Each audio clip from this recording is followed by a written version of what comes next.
आज पीटीआई जो 1983 हमारे साथी हैं, बेटे और बेटियां हरियाणा की धरती के लाल, उनके धरने पर समर्थन देने के लिए और अपने आप को उनके धरने से जोड़ने के लिए कांग्रेस पार्टी के हम सब साथी आज यहाँ उपस्थित हुए हैं। ये 1983 पीटीआई अध्यापक जो धरने पर बैठने को मजबूर है, इनकी मांग पुनर्बहाली की संपूर्ण तौर से जायज है। खट्टर साहब और दुष्यंत चौटाला जी एक षड्यंत्रकारी नीति के तहत इनको नौकरी पर वापस लेने से इनकार कर रहे हैं। सुप्रीम कोर्ट का निर्णय इनके खिलाफ आया है, ये सही है। गाड़ी नंबर 32, 22 और 1500 ये आगे खड़ी इनको ये नहीं कहा कि किसी प्रकार से गाड़ी नंबर 32 पूरी सिलेक्शन प्रक्रिया में कोई मेलाफिडे यानी कोई भ्रष्टाचार या घोटाला। सुप्रीम कोर्ट ने किसी पीटीआई अध्यापक को किसी अनियमितता का दोषी नहीं बताया है, केवल प्रक्रिया के अंदर अनियमितता पाई गई जिस वजह से ये निर्णय आया। और उस निर्णय में भी खट्टर साहब की सरकार का एक षड्यंत्र था, क्योंकि उन्होंने ये नहीं बताया कि पीटीआई का काडर ही समाप्त हो गया है और पीटीआई का 33% प्रमोशन काडर टू टीजीटी भी समाप्त हो गया है।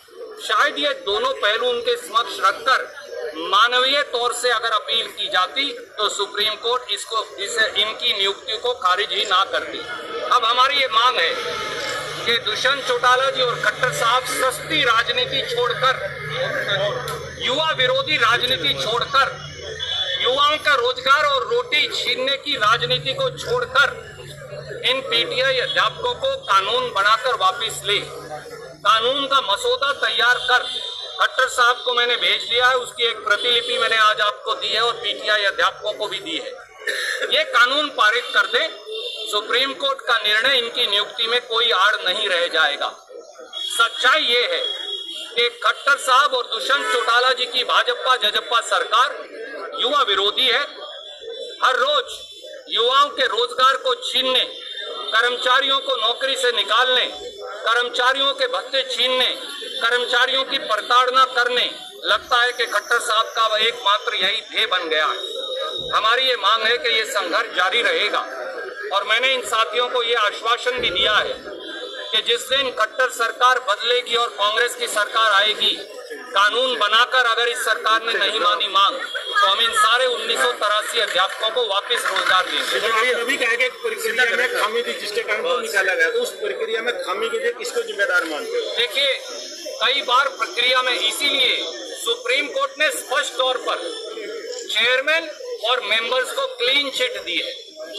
चौटाला जी और खट्टर साहब झूठ बोलते हैं जब उन्होंने झूठी एफआईआर एसएस बोर्ड के तत्कालीन चेयरमैन और पूर्व फौजी ब्रिगेडियर एसएस पूनिया और दूसरे सदस्यों पर दर्ज किए।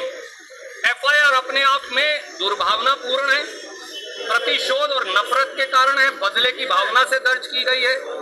जब सुप्रीम कोर्ट ये कहती है कि किसी प्रकार का चेयरमैन या मेंबर का कसूर ही नहीं, किसी पीटीआई अध्यापक का कसूर नहीं, कोई गड़बड़ झाला नहीं, तो एफआईआर क्यों दर्ज की गई? केवल इसलिए कि इन 1983 बच्चों को नौकरी नहीं लगाना इस एफआईआर के बहाने से, यही है। तो आप मानते हैं कांग्रेस की सरकार आने पर इनको पहली कलम से? जी बिल्कुल, मैंने कहा है कांग्रेस की सरकार आएगी, हम एक कानून बनाकर इन साथियों की बहाली का कानून लेकर आए। धन्यवाद। चुनाव के बारे में क्या कहेंगे? पीटीआई ने भी बहिष्कार किया चुनाव का। देखिए, बड़ौदा के उपचुनाव में कांग्रेस पार्टी विजयी होगी। कांग्रेस पार्टी के ही एक सम्मानित वरिष्ठ साथी की मृत्यु के कारण, उनके स्वर्गवास के कारण ये वो खाली हुई है सीट और हमें ये विश्वास है पहले भी ये कांग्रेस के पास रही है और कांग्रेस जिस उम्मीदवार को उतारेगी वो विजयी होगी। रणदीप जी, क्या मानते हैं कि बीजेपी जब कांग्रेस सत्ता में थी 10 साल मनमोहन सिंह जी की सरकार थी, तो करप्शन और महंगाई, सबसे ऊपर महंगाई को मुद्दा बना के मनमोहन सिंह की सरकार को न केवल सत्ता से बाहर किया बल्कि 100 से कम सीटों में समेट दिया।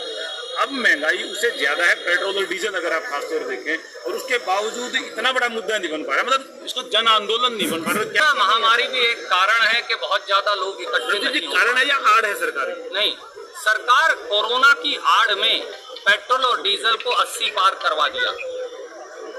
तीन तथ्य बड़े महत्वपूर्ण हैं इसके बारे में जानने वाले। नंबर 1, खट्टर सरकार ने ₹1.10 प्रति लीटर पेट्रोल और डीजल पर कोरोना के बीच में टैक्स लगाया और मोदी जी ने डीजल के भाव ₹11.17 प्रति लीटर और पेट्रोल के भाव ₹9.25 प्रति लीटर बढ़ाए। केवल इस बढ़ोतरी से अकेले मोदी जी ने 3 लाख करोड़ रुपया के करीब अतिरिक्त कमाई। खट्टर साहब ने जो पैसा जोड़ा वो अलग है। दूसरी बात, 2014 मई से आज तक नरेंद्र मोदी जी ने डीजल और पेट्रोल पर जो शुल्क है केंद्रीय, वो 820% डीजल पर और 248% पेट्रोल पर बढ़ा 18 लाख करोड़ जनता की जेब से निकाली। तीसरी बात और महत्वपूर्ण बात जो है, अगर कच्चे तेल की मौजूदा कीमत देखें तो वो मौजूदा कीमत के मुताबिक तेल की कीमत ₹19.80 प्रति लीटर के करीब है। 19 पैसा प्रति लीटर का डीजल और पेट्रोल 80 रुपया में खट्टर सरकार और मोदी सरकार बेच रही है। ये अपने आप में अमानवीय है और सरकार को ये वापस लेना चाहिए।